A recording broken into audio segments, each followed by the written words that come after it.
Hello అండి, welcome back to Alekhya's kitchen and blogs. ఇవాళ మన ఛానల్లో మీకు ఎంతో టేస్టీ అండ్ హెల్తీ అయిన డ్రై ఫ్రూట్ లడ్డూని ఇంట్లోనే ఎట్లా ప్రిపేర్ చేసుకోవచ్చో చూపిస్తానండి. ప్రాసెస్లోకి వెళ్ళిపోదాము. నేను ముందుగా డ్రై ఫ్రూట్ లడ్డూ కోసం అని చెప్పి ఒక ప్లేట్లోకి ఒక హాఫ్ కప్ దాకా బాదం పప్పు, ఒక హాఫ్ కప్ దాకా జీడిపప్పు, ఒక హాఫ్ కప్ దాకా కిస్మిస్, ఒక హాఫ్ కప్ దాకా పిస్తా పప్పు, ఒక హాఫ్ కప్ దాకా వాల్నట్స్ని వేసుకున్నానండి. వేసుకుని మెజర్ చేసుకొని పక్కన పెట్టుకున్నాను. తర్వాత మరొక బౌల్లోకి ఒక హాఫ్ కప్ దాకా సన్ఫ్లవర్ సీడ్స్, ఒక హాఫ్ కప్ దాకా వాటర్ మిలాన్ సీడ్స్, ఒక హాఫ్ కప్ దాకా పంకిన్ సీడ్స్, ఒక హాఫ్ కప్ దాకా ఫ్లాక్స్ సీడ్స్ని వేసుకుని మెజర్ చేసుకుని పక్కన పెట్టుకున్నానండి. ఈ డ్రై ఫ్రూట్ లడ్డు అనేది చాలా హెల్దీ అండి. పిల్లలైనా పెద్దలకైనా కూడా చాలా హెల్దీ అండి.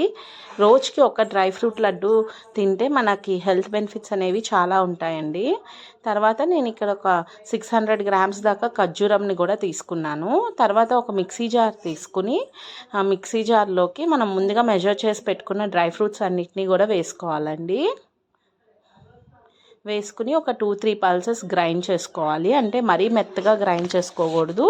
ఒక 2-3 పల్సెస్ గ్రైండ్ చేసుకుంటే సరిపోతుంది. చూసారు కదా, అలాగ పౌడర్ చేసుకుని పక్కన పెట్టుకోవాలి. తర్వాత ఒక పొయ్యి మీద ఒక కడాయి పెట్టుకుని కడాయిలోకి ఒక 2 టేబుల్ స్పూన్ దాకా నెయ్యిని వేసుకోవాలి. తర్వాత మనం ముందుగా పౌడర్ చేసి పెట్టుకున్న డ్రై ఫ్రూట్స్ని వేసుకొని చక్కగా లో ఫ్లేమ్లో పెట్టుకుని చక్కగా ఫ్రై చేసుకోవాలండి. ఒక 5 మినిట్స్ పాటు మనకి ఒక మంచి అరోమాటిక్ వాసన అనేది వస్తుంది, ఫ్లేవర్. అప్పటి వరకు మనం ఫ్రై చేసుకుంటే సరిపోతుందండి లో ఫ్లేమ్లో పెట్టుకుని. చూసారు కదా, ఇట్లా ఫ్రై చేసుకున్న తర్వాత మనం ఒక ప్లేట్లోకి తీసుకుని పక్కన పెట్టుకోవాలి.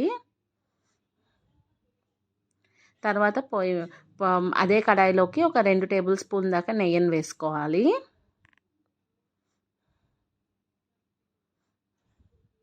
తర్వాత మనం ముందుగా మెజర్ చేసి పెట్టుకున్న సీడ్స్ అన్నిటినీ కూడా వేసుకుని చక్కగా ఫ్రై చేసుకోవాలండి ఒక 5 మినిట్స్ పాటు లో ఫ్లేమ్లో. చక్కగా గరిటతో తిప్పుకుంటూ చక్కగా ఫ్రై చేసుకోవాలి లో ఫ్లేమ్లో పెట్టుకుని. తర్వాత మనం ముందుగా మెజర్ చేసి పెట్టుకున్న కిస్మిస్ని కూడా వేసుకుని ఒకసారి ఫ్రై చేసుకోవాలి.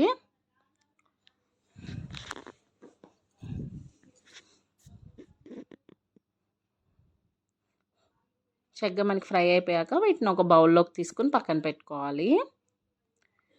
తర్వాత ఒక పెద్ద బౌల్ తీసుకుని మనం ముందుగా ఫ్రై చేసి పెట్టుకున్న డ్రై ఫ్రూట్స్ పౌడరు, తర్వాత మనం ఫ్రై చేసి పెట్టుకున్న సీడ్స్ అన్నిటినీ కూడా 1 by 1 యాడ్ చేసుకోవాలి.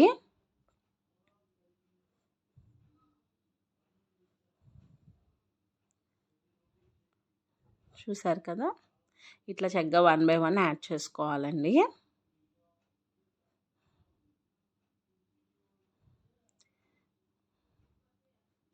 తర్వాత నేను ఒక 600 గ్రామ్స్ దాకా ఖర్జూరంని తీసుకున్నాను కదండి. ఆ 600 గ్రామ్స్ ఖర్జూరంని కూడా వేసుకొని ఒకసారి బాగా మిక్స్ చేసుకోవాలండి. ఖర్జూరం అంతా కూడా బాగా మెత్తగా మిక్స్ అయిపోవాలి.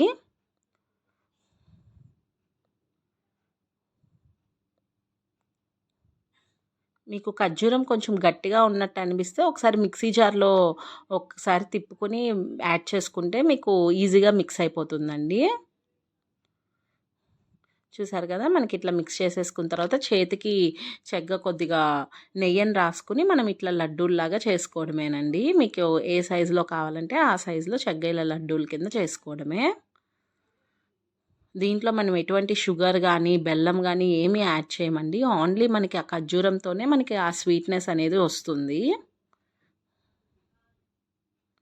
పిల్లలకైనా పెద్దలకైనా కూడా ఈ లడ్డు అనేది రోజుకి ఒకటి తీసుకుంటే చాలా హెల్త్ బెనిఫిట్స్ అనేవి ఉంటాయండి. చూసారు కదా, చక్కగా ఇట్లా చేతికి నెయ్యి రాసుకుని మనకు కావాల్సిన సైజులో ఉండలు చేసుకోవడమేనండి, లడ్డూలను చేసుకోవడమే. అంతేనండి, ఎంతో టేస్టీగా డ్రై ఫ్రూట్ లడ్డు రెడీ అయిపోయింది.